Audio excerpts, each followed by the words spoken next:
House. और बेटा मैं तेरे साथ हूँ। अब तक पछताओगे मैं बता रहा हूँ। और परी तू देख इतना बुरा हाल करूंगा ना तेरा, मुझसे बुरा कोई नहीं होगा। नमस्कार दोस्तों, स्वागत है आपका हमारे YouTube चैनल पर। एपिसोड के शुरुआती दृश्य में हम देखते हैं कि मिहिर का गुस्सा अपने चरम पर है। वह रणविजय पर बुरी तरह टूट पड़ता है क्योंकि उसने परी पर हाथ उठाने की हिम्मत की थी। मिहिर साफ शब्दों में रणविजय को चेतावनी देता है कि अगर उसने दोबारा परी की तरफ आंख उठाकर भी देखा तो उसका अंजाम बहुत बुरा होगा। मिहिर बिना किसी देरी के रणविजय को तुरंत घर से निकल जाने का आदेश दे देता है। रणविजय जाते जाते भी अपनी फितरत नहीं छोड़ता और परिवार को धमकी देता है कि वह परी की जिंदगी बर्बाद कर देगा। लेकिन मिहिर उसकी खोखली धमकियों से नहीं डरता और उसे घर से बाहर निकाल देता है। इसके बाद मिहिर रोती हुई परी को गले लगाकर उसे सांत्वना देता है और एक पिता होने के नाते वादा करता है कि वह हर कदम पर उसके साथ खड़ा रहेगा। अगला दृश्य हमें नोएना और सुचित्रा के बीच ले जाता है, जहां दोनों के बीच तनाव साफ दिख रहा है। नोएना मिहिर के फैसलों से काफी परेशान है। उसे लगता है कि रणविजय को निकालना एक बड़ी गलती है क्योंकि उसके पास कंपनी के बहुत सारे शेयर्स हैं और वह बदला जरूर लेगा। सुचित्रा उसे याद दिलाती है कि कैसे मिहिर ने सबके सामने नोएना को डांट कर चुप करा दिया था। इसी बीच एक हैरान करने वाली बात सामने आती है। नोएना बताती है कि मिहिर आजकल कुंडली मिलवाने के पीछे पड़ा है।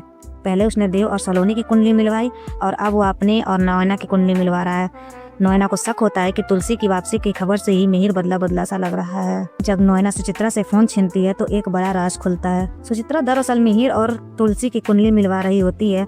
वह बताती है कि इन दोनों के 36 के 36 गुण मिल रहा है, जो एक आदर्श जोड़ी की निशानी है। नोएना यह सुनकर भड़क जाती है और इसे अंधविश्वास बताकर सुचित्रा को कमरे से बाहर निकाल देती है। हालांकि वह सिरदर्द का बहाना बनाती है, लेकिन अकेले होते ही 36 गुण वाली बात उसे अंदर तक घबरा देती है। अच्छा भैया, फैक्ट्री बहुत अच्छी है सच में, और बहुत ही पॉजिटिव वाइब्स है यहाँ पे। Thank you. काफी अच्छा लगा। वैसे जिस इंसान की नीयत साफ हो ना, उसके आसपास सब कुछ पॉजिटिव दिखता है। ये तो कहानी का अगला हिस्सा हमें अजय की फैक्ट्री में ले जाता है, जहाँ तुलसी और वैष्णवी पहुँचती हैं। वैष्णवी फैक्ट्री की तारीफ करती है, तभी तुलसी एक गहरी बात कहती है कि जिसकी नीयत साफ हो उसके आसपास सब कुछ सकारात्मक ही होता है। अजय तुलसी के काम में अपना पूरा सहयोग देने का वादा करता है। वो ऐलान करता है कि अगले एक हफ्ते तक उसकी फैक्ट्री में सिर्फ बंदेज का काम होगा ताकि एग्जीबिशन का बड़ा ऑर्डर समय पर पूरा हो सके। जब तुलसी को चिंता होती है कि इसे अजय के अपने काम का नुकसान होगा तो अजय समझदारी दिखाते हुए कहता है कि वह एक पक्का गुजराती है और वो नुकसान नहीं होने देगा। वह समझाता है कि इस ऑर्डर से न सिर्फ मुनाफा होगा बल्कि फैक्ट्री की साख भी बढ़ेगी। अंत में वृंदा वहाँ कुछ नए डिजाइन्स लेकर आती है। अजय उन डिजाइन्स को देखकर दंग रह जाता है और कहता है कि इन्हीं डिजाइन्स की वजह से तो उन्होंने एग्जीबिशन में दिग्गजों को पीछे छोड़ दिया। तुलसी इसका सारा श्रेय लड़कियों की कड़ी मेहनत को देती है। गरिमा को तो सिर्फ हट, लेकिन ऐसे कैसे ले गए उसे? मैम उन्होंने हमसे कहा कि आज गरिमा को वो पिक करेंगे क्योंकि आपकी तबीयत खराब है, और वो आके नहीं गए। पर मेरी तबीयत बिल्कुल ठीक है, कुछ नहीं हुआ है मुझे। आपने क्यों भेज दिया? साथ में आपको पता है कि रोज नहीं लेकर जा। अगले दृश्य की शुरुआत एक बड़ी मुसीबत के साथ होती है। परी जब अपनी बेटी गरिमा को स्कूल लेने पहुंचती है तो उसे पता चलता है कि रणविजय पहले ही बच्ची को लेकर जा चुका है। परी का गुस्सा 7वें आसमान पर पहुंच जाता है और वह टीचर पर बरस पड़ती है। हालांकि टीचर अपनी मजबूरी बताते हुए कहती है कि पिता होने के नाते उन्होंने बच्ची को रणविजय को सौंप दिया। परी समझ जाती है कि वह एक बड़े जाल में फंस गई। वह तुरंत तुलसी को फोन करती है और रोते हुए बताती है कि रणविजय गरिमा को उठा ले गया है। तुलसी उसे हिम्मत देती है और तुरंत पहुंचने का वादा करती है।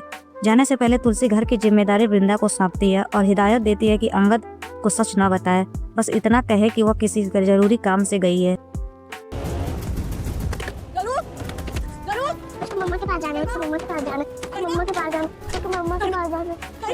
परी घबराई हुई रणविजय को चोल पहुंचती है। वहाँ रणविजय दरवाजा खोलते ही लड़ना शुरू कर देता है और अपनी माँ को इशारा करके गरिमा को अंदर भेज देता है। वह परी पर चालाकी करने और उसे घर से निकालने का झूठा आरोप लगाता है। परी साफ कहती है कि वह वहाँ रहने नहीं बल्कि अपनी बेटी को लेने आई है।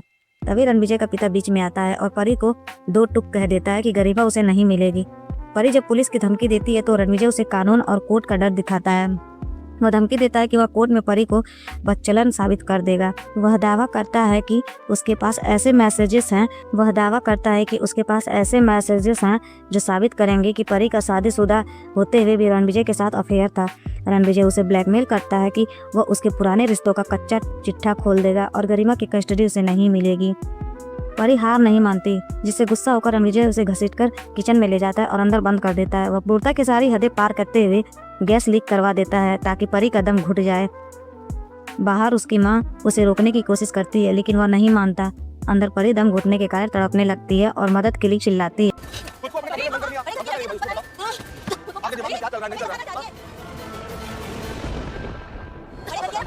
बहुत नाटक कर रही है लड़की। उसी वक्त तुलसी वहाँ पहुंच जाती है और रणविजय से सख्ती से पूछती है कि परी कहाँ है। नन्ही गरिमा बता देती है कि उसकी माँ अंदर है। तुलसी बिना देर किए अंदर जाकर परी को बचाकर ले आती है। बाहर रणविजय के माता पिता पड़ोसियों के सामने नाटक शुरू कर देते हैं और परी को ही दोषी ठहराते हैं। रणविजय इल्जाम लगाता है कि परी उसे फंसाने के लिए खुद को जलाने का ढोंग कर रही है। जब तुलसी पुलिस को बताती है कि रणविजय ने परी को किचन में बंद करके गैस खोल दी थी तो मिहिर का गुस्सा बेकाबू हो जाता है। वो रणविजय को सबक सिखाने के लिए उसके गाल पर एक जोरदार तमाचा जड़ देता है। पुलिस रणविजय को और उसके माता पिता को गिरफ्तार करके ले जाती है। जाते जाते भी रणविजय सबको देख लेने की धमकी देता है। अंत में परी मिहिर से लिपट कर रोने लगती है और शिकायत करती है कि उसने उसके फोन क्यों नहीं उठाए। मिहिर माफी मांगता है और उसे घर चलने को कहता है, लेकिन परी मना कर देती है। वह कहती है कि अब उसे सिर्फ अपनी मम्मा के साथ रहना है। तुलसी और मिहिर उसे समझाते हैं कि चोल में उसे घर जैसी सुविधाएं नहीं मिलेंगी, लेकिन परी की जिद और आंसुओं के आगे में मान जाते हैं। मिहिर और तुलसी एक दूसरे को देखकर भावुक हो जाते हैं और उसी के साथ ये एपिसोड समाप्त होता है। दोस्तों वीडियो पसंद आई हो तो लाइक करें और चैनल को सब्सक्राइब करें। मिलते हैं अगले एपिसोड के साथ।